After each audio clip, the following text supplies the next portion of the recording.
kitchen. Let's go see what Trisha's cooking. Hey there, my fellow foodies, and welcome back to another episode of Cooking Outside the Box with Trish Caprata. I've been away for a while, I know, but it's okay. Working on other projects. Don't worry, I'll get back to a regular submission of these recipes. But I live in Canada, and we have just had our Thanksgiving weekend, which was absolutely gorgeous. You all know what that means. Lots of food, lots of family, lots of fun, lots of drinking.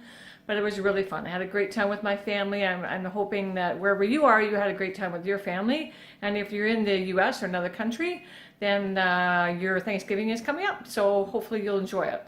But I noticed that at the end of Thanksgiving or even Christmas or anything like that, with all the turkeys and the fixings, who wants to eat another meal of leftovers? Like, oh my gosh, give me a break, right? So what I decided to do is take the leftovers to another level, okay? So I'm going to take the leftovers, some of the leftovers from Thanksgiving, and I'm going to make it into a turkey pot pie. However, I'm going to use fresh puff pastry instead of a pie crust, okay? So I am going to compare this one to a frozen pot pie because, you know, we all buy pot pies frozen too. So I want you to know how easy this is to create a pot pie when you have leftovers just by adding a few simple ingredients, okay? So let's get started, shall we?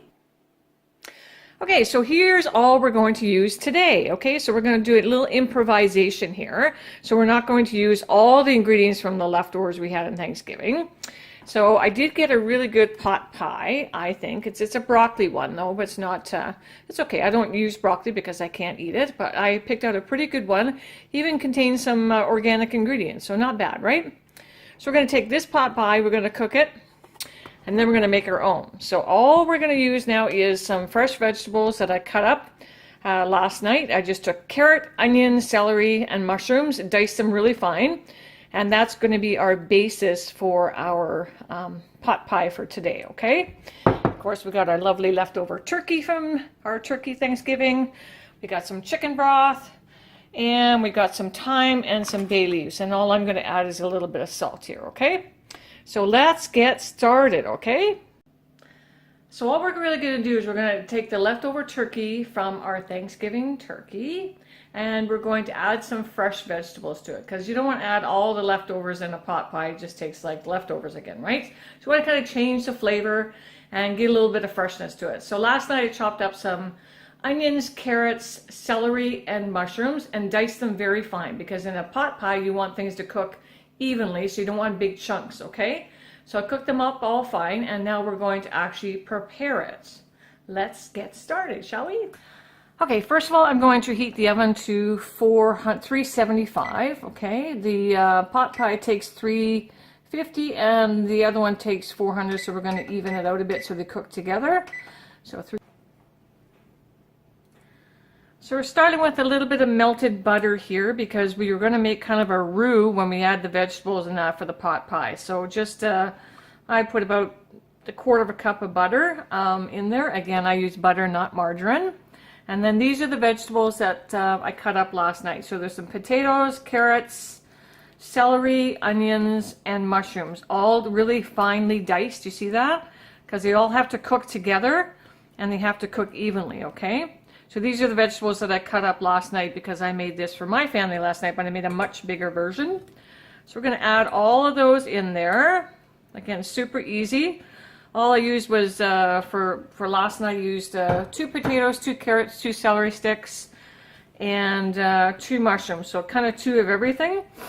And then dice them up finely because you want to give a bit of a base to it. Again, we don't want to throw all the leftovers in the pot from Thanksgiving because it's already pre-cooked and we want a little bit of freshness to this, okay? We're just going to heat this through. Because what we want is we want the carrots and the potatoes to kind of get a little bit tender before we put it in the oven, okay? Because they're a little bit harder than the other vegetables, so we want to make sure we get them a little tender before we put them into the oven. So I hope you guys had a great Thanksgiving like I did, and you had much food and much family and a good time off. I certainly did. This is my other day where things are quiet, so I get to have some of this fun here to show you guys what to do with leftovers. Like, who doesn't love that, right? Okay, we're just going to let them cook down a bit. And the idea here is we want them to get tender. That's the idea of adding the butter there, to get the vegetables tender, okay?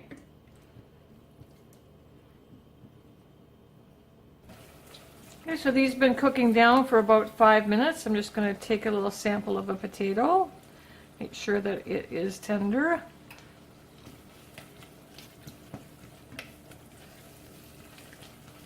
Yep, it's pretty good there, so we're going to leave it like that. Just turn that the heat down just a bit.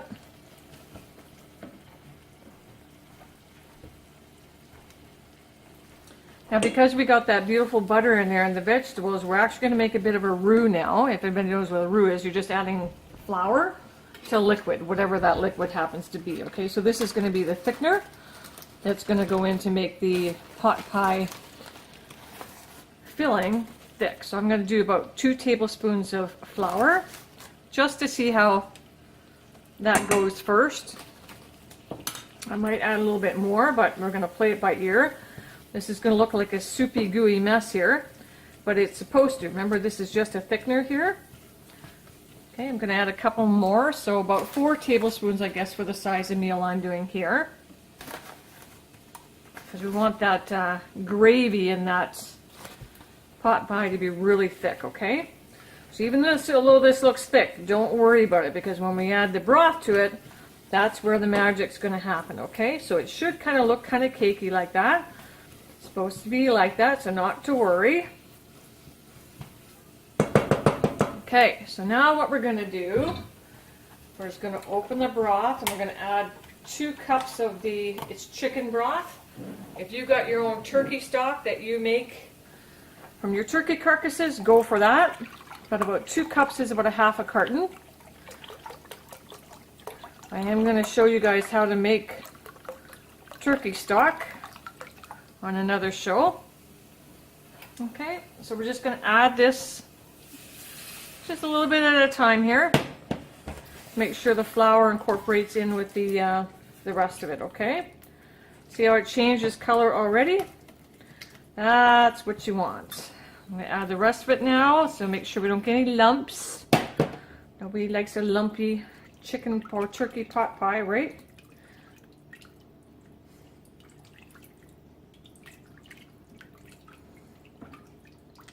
Just going to change spoons here, because I want to make sure I get all those bits on the bottom of the pot, okay? Because when you're cooking with flour, things tend to stick to the bottom, and you want to make sure you get all that flavoring.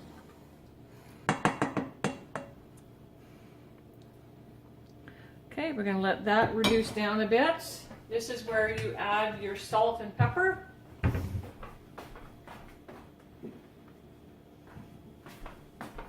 So this is where you're going to add your seasoning. So I'm going to add a little bit of salt. Don't be afraid of adding a little bit of salt, okay? Because the food, and depending on how you cook your turkey, but most of the turkey doesn't retain a lot of salt. So you want to be generous with the salt, because that's your seasoning, right? And then some fresh ground pepper, of course. Again, be generous with that.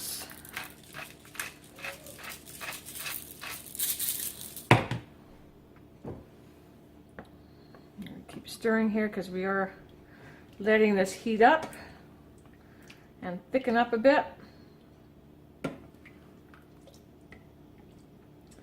Now, if it doesn't look thick enough there after we add the turkey in, we can always add some more flour. It's kind of just a play by ear kind of thing, okay? And now we're going to add a little bit of dry thyme, about a teaspoon of thyme. I have mine labeled so I know what they are. They're not in containers. And we're going to add 2 bay leaves. Okay, the bay leaves are just going to give it a little bit of flavor. We want to leave them whole because we are going to remove them before we bake them, okay? And that's all the seasoning you have to put in there, because really the vegetables and the butter and the turkey has all the flavor that you need, okay?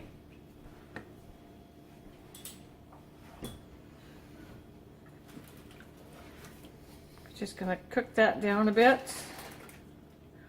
Let it reduce, and this is where we're gonna add in our turkey. So this is about 2.5 cups of turkey. You can add in as much as you want. You can throw some ham in there too if you want. Don't be shy.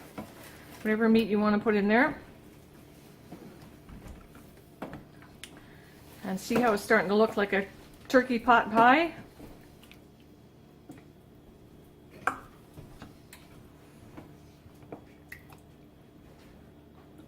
So we're going to let cook that for about 5 minutes because we want to get the turkey heated through. We want to see how thick that sauce gets. And if we had to add a little bit more flour, we will, okay? Okay, so our pot pie stuff is cooling on the stove, and we're going to now compare or put together the frozen one. So as you can see, it's in a package, and this was the package it was in. Take it out of the package. Look, it even make it look like a real pot. Isn't that cute? So there's your package one. Going to go straight on the pan. This is our puff pastry here. So it comes in a roll that kind of looks like this. They're really cheap to buy. So if you ever have leftovers, then just get some puff pastry. You can always put leftovers right in the puff pastry and make a really good meal. And this is our dish that we're going to use, okay? So all I'm going to do is make sure that this puff pastry will fit on that dish. I'll stick it over here so you guys can see that. And you have to keep this cold. You have to keep it right out of the fridge. You can't work with this warm, otherwise it won't work. So I just want to make sure it's big enough that we can stretch it over. Or do it this way. Maybe do it that way. Perfect, okay? So that's going to be a perfect cover for my pot pie. So now we're going to take the mixture. So the mixture we use on the stove. So you see how nice and thick it is now? That it cools. So we're going to put that in there. You don't need to grease the pot or the pan that you're putting it in, because all this lovely stuff definitely will not stick. Okay, so we want to make sure that that's all evened out there. It looks good so far.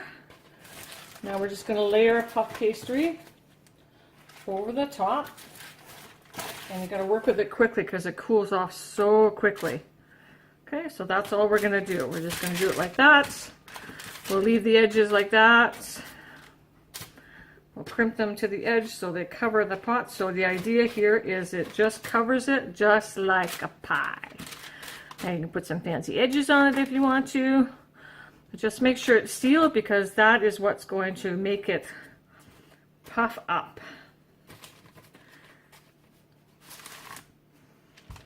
Okay. So that's all done there. We've got our other frozen pot pie there. Just going to get a bit of an egg wash, because you need to wash. So just going to put a little bit of an egg wash on that puff pastry because it makes it really golden brown and super delicious. Okay, I'm going to beat up an egg there. I'm going to take a brush.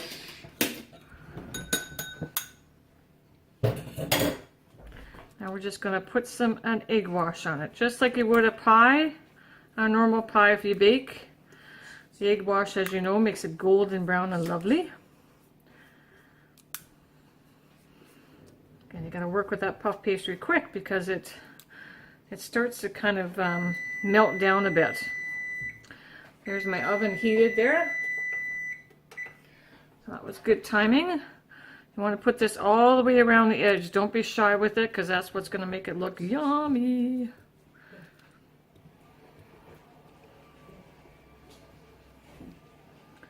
Okay, so we're just going to finish that up around the edges like that. Looks pretty good. We're just going to cut a couple of slits in there just to give it a bit of a breathing here. Poke it a little bit, that's it. Okay. And a little bit of salt on top, doesn't hurt. Now this is going to go in the oven for 25 minutes, okay? So we'll see you in 25 minutes. Okay, doesn't that look amazing? We know this one's done because it's nice and crunchy and hard, and that one's done because it's starting to ooze out a bit. That's how it says on the package, you know that it's done. So let's dive in and see how they taste. Let's compare, okay?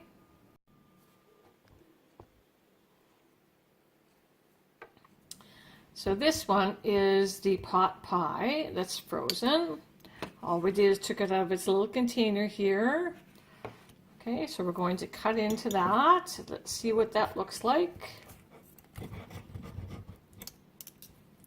Yeah,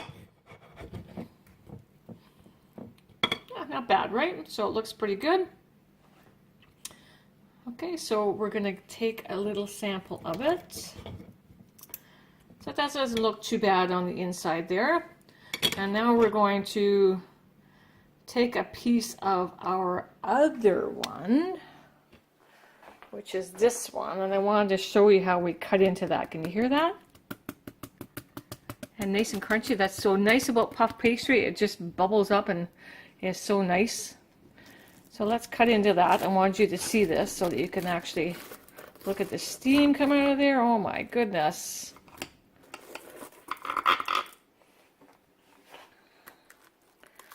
Okay, I've got to cut down here. So puff pastry kind of collapses a bit. That's what it's supposed to be. It's kind of like a shell on the outside, okay? So I'm going to scoop a bit of this onto the plate. And we're going to scoop a bit out on the plate here. We'll take some of that puff pastry and some of that filling. Let's put that on there. Oh, look how yummy that looks. Oh my goodness.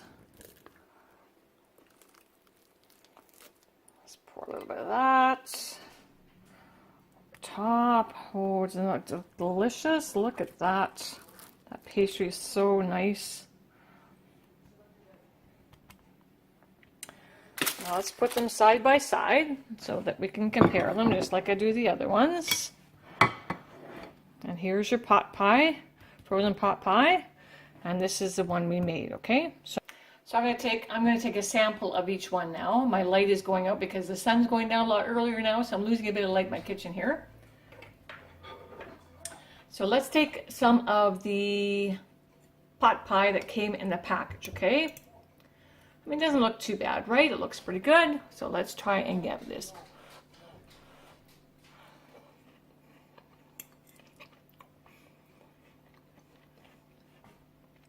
Vegetables are really hard, and I don't know what else is in there other than there's potatoes, carrots. It looks like beans or something in there too. Pastry's not bad, but a little bit dry.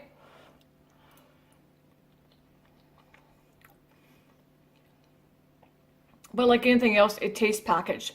I mean, this is probably the best packaged one I've tasted so far in all of my recipes. Because you know what? There's not a lot of salt in there, which makes it kind of perfect. But still, when you taste it, you get that idea, okay? So now we're going to try the puff pastry one that we made. Because look how good that looks. That looks amazing. And hear that? That's your crust still, even with all that sauce over it. You take a bit of the crust. Take a little bit of the filling. It's really hot though, a lot hotter than the other one.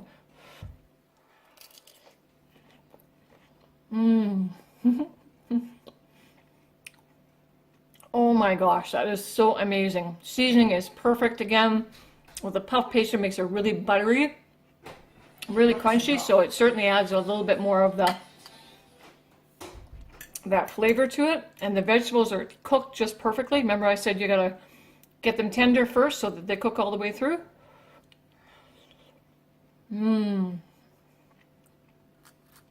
That is so good. I could keep eating that all day long. I'm just gonna have one more bite of that pastry. A little bit, and see how the filling came out really nice? That's why you have to put the flour and the butter together to make kind of the roux, okay?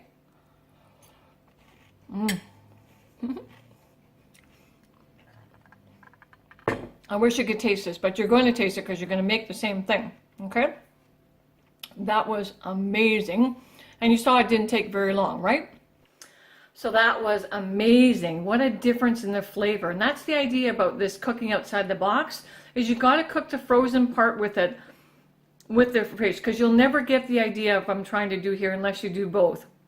Because that flavor is is what I'm talking about here. So when you can control the seasonings, you can control what's going into it, you add all your fresh ingredients, and you saw it didn't take any longer. So you went to the store, you bought the frozen thing, you put it in the oven, that's it. What kind of fun is that? This way you get your family involved, the puff pastry goes on, you see how wonderful it looks in the oven, and everybody enjoys it. So when you're eating it, the experience of you eating it together after cooking it together, that's what it's all about, right? Bringing family together with food and cooking with fresh ingredients. So I hope you really loved this one, and I know that you can use this for any leftovers. It doesn't have to be just turkey at Christmas or Easter, okay? So I keep puff pastry around all the time, and if I have, say, leftover steak or leftover stir fry, I use the puff pastry and put it in between, put a little bit of cheese in there and throw it in the oven for 20 minutes. Go back to my other recipe called Hot Pockets, and I make that with puff pastry to get the idea, but you'll never live without puff pastry again. So the pie crust can be really good too, but it's really difficult to plan ahead, right? So this, you just have the leftovers, you throw the sheet on it, you put it in the oven, you forget about it, you're good to go. The other one, if you can't buy the frozen pie crusts, which aren't always great, then you got to pre-make it and it takes up time. So this is about saving you time and letting you spend more time with your family and then enjoying the experience after, okay? So I hope you all enjoy it, and we'll see you in the next episode of Cooking Outside the Box with Trish Craparata.